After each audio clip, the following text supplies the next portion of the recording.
This woman was locked in an iron coffin and thrown to the bottom of the ocean. She drowned and died, but immediately revived. Now she is doomed to die and resurrect again and again. She will be tortured like this for over 500 years. In a small closed room, the consequences of a bloody showdown are visible. There are a lot of corpses and used shells lying around. A mysterious female voiceover tells that this has happened many times already, and this one is unlikely to be the last. And endless repetitions only cause fatigue. The main character, a brunette named Andy, walks the streets of Marrakesh. Suddenly, a colleague named Booker overtakes her on a motorcycle and tells that their employer James Copley, a former CIA officer who is now on his own, contacted him.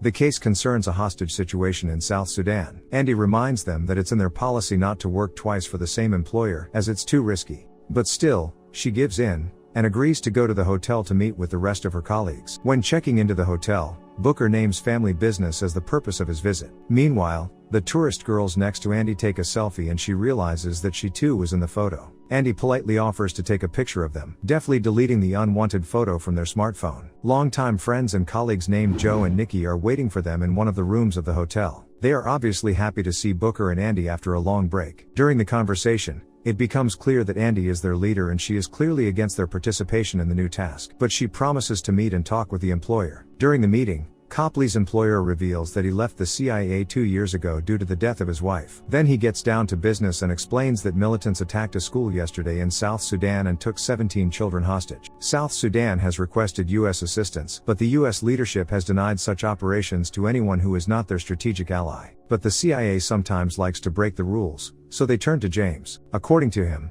the matter is urgent and he is ready to offer any money for it. After some thought, Andy agrees and promises to invoice after the fact. The helicopter delivers the team to the site of the operation. After waiting for the night, they begin to act. Having dealt with numerous guards, they get inside the building, find the right room, but unexpectedly fall into an ambush. A crowd of armed soldiers surrounds the heroes from all sides and cold-bloodedly shoot from all guns, leaving no living place on them. Deciding that the deed is done, the soldiers disperse. But then something unusual happens. Demonstrating miracles of regeneration, the bodies of the heroes instantly heal and they, as if nothing had happened, come to their senses. Shocked opponents do not believe their eyes and, taking them by surprise, the team spectacularly defeats them with hand-to-hand combat. Taking a breath, the heroes are trying to understand where the children are located. But the insightful Andy immediately realizes that there were no hostages at all, and Copley's employer simply set them up. In a rage, she breaks a surveillance camera, through which an alarmed Copley is watching them. And here, near his monitor, we see one funny detail. A photograph of all our heroes,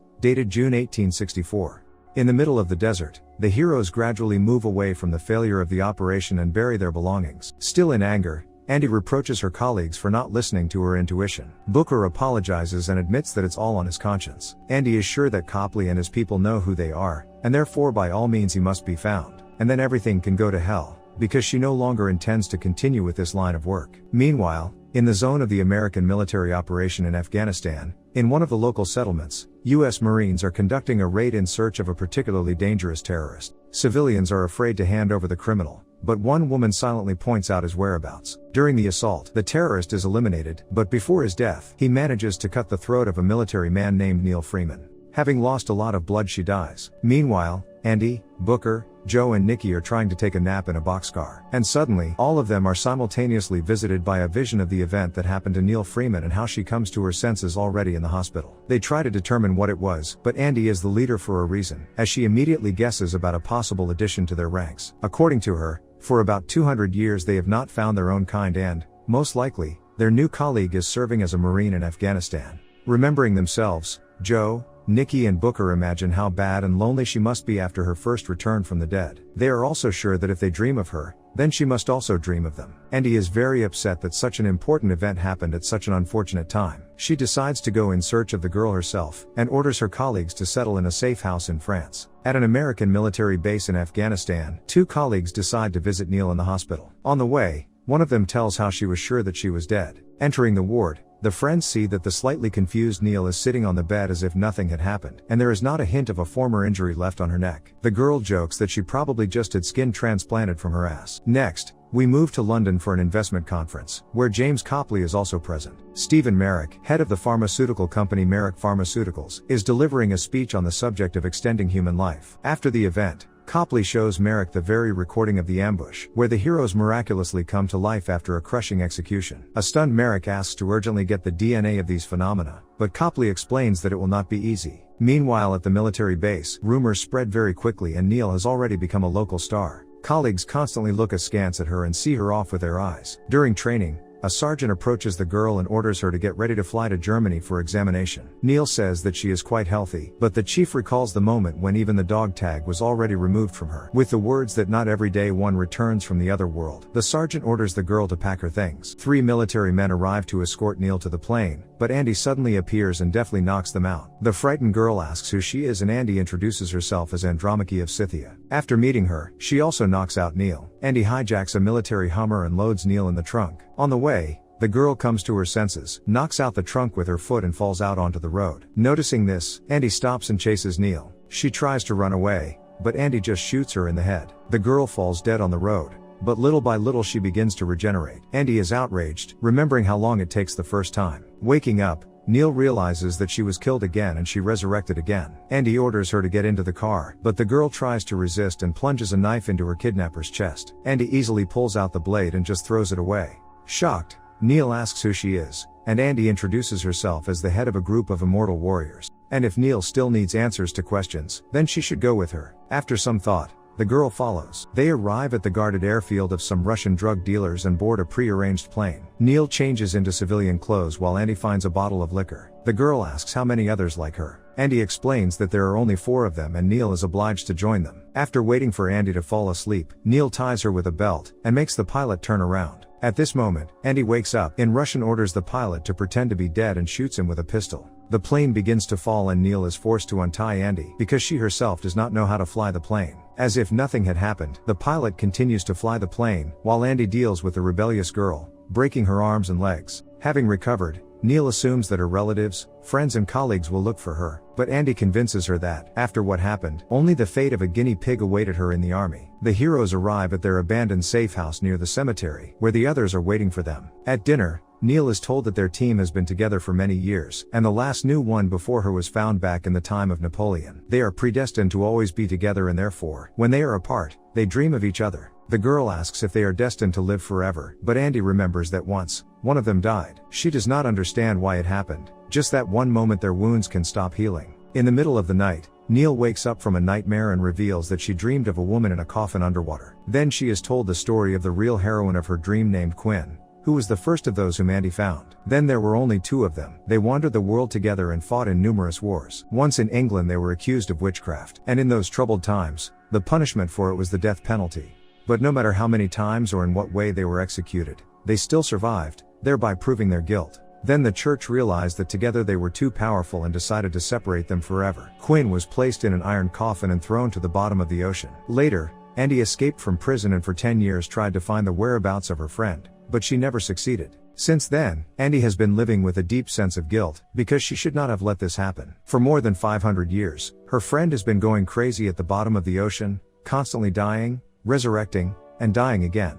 You would not wish such a fate on your worst enemy, and that is why they are most afraid of being caught. Suddenly, Copley again organizes an ambush, and the special forces treacherously surround their hideout. While Neil and Andy are walking in the yard, the fighters break into the house and kill Booker. As he regenerates, Andy deals with the attackers, only to discover that the attackers have kidnapped Joe and Nikki. Booker, Neil, and Andy hurriedly leave the house and temporarily decide to take refuge in their next hideout, a long-abandoned mine where they store their centuries-old memories and supplies. Meanwhile, Joe and Nikki are delivered straight to Stephen Merrick. He immediately decides to see with his own eyes the abilities of our heroes and stabs them several times with a knife. Before the eyes of those present, their wounds are instantly healed, and a joyful Merrick anticipates not only the future Nobel Prize, but also huge profits. At the mine, Andy is surprised to find that her wounds are not healing. She leaves anxiously, leaving Booker and Neil alone. The girl continues to ask questions about the nuances of immortality, and Booker reveals that he had 3 sons who died long ago. According to him, Neil needs to get used to the fact that she will forever remain young, and all her relatives and friends will gradually die. He advises the girl not to tell anyone about her secret, because people will beg to share their power, and she will not be able to do it. And then even relatives will cease to understand her and begin to hate. At this time,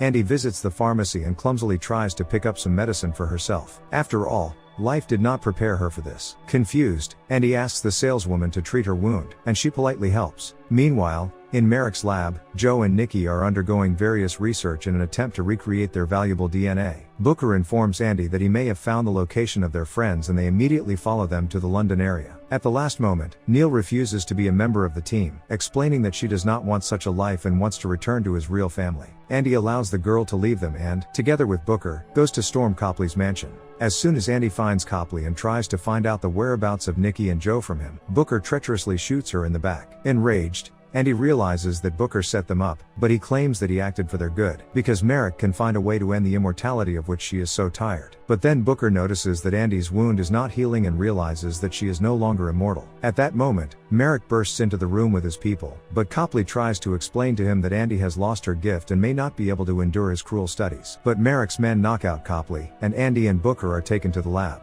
When Copley wakes up, Neil unexpectedly visits his house and proves that she is one of the immortals. Copley convinces the girl that by his actions he simply wanted to help the world in the fight against diseases, but now he realized that all the torment of the immortals is happening for the personal benefit of Merrick. In this regard, he radically changed his mind and is ready to help Neil save them. Copley brings Neil to the London office of Merrick's company. The girl decides to take him by storm, but immediately dies. Quickly recovering, she deftly deals with the relaxed guard and pulls her friends out of the laboratory. Freed, the team fight their way through Merrick's army and sneak into his penthouse. As Booker, Joe, and Nikki deal with the remaining guards, the girls run into Merrick. Knowing that Andy is no longer immortal, he points a gun at her.